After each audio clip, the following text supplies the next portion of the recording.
White cop lies about black woman in court, not knowing she's a high-ranking Navy SEAL. He pointed at her in court, called her aggressive, said she resisted. He had no idea. She was a high-ranking Navy SEAL, in uniform under her coat.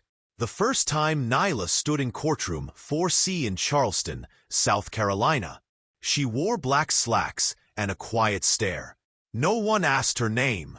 They just looked at her skin, not the badge in her bag, or the folded flag she carried in silence. They didn't even try to whisper. She fits the profile. One juror mumbled. She was probably loud, the cop claimed.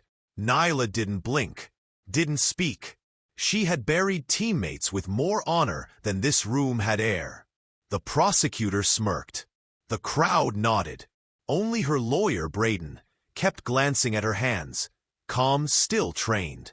What they didn't know, those hands had pulled pilots out of burning helicopters, had swum 6 miles under moonlight, had held the line while wounded.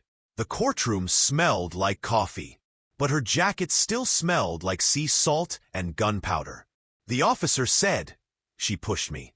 I felt threatened. The judge said, "Do you have proof?" Nyla stood up, unzipped her coat, and placed her Navy SEAL ID, combat patch, and service stripes on the table. Then she sat back down. No sound, just her breathing. Nobody moved. The cop's jaw dropped. Someone whispered, "She's a SEAL?" The judge cleared his throat. Braden leaned forward. "Still think she pushed you?" The cop said nothing. "She wasn't trained to yell," Braden told the court. "She was trained to finish the mission, even when the mission is just telling the truth, without raising her voice. If they lie about you, and the room claps for them, don't flinch. Let the silence work. Let your truth sit on the table. Like her badge, heavy, earned, and undeniable.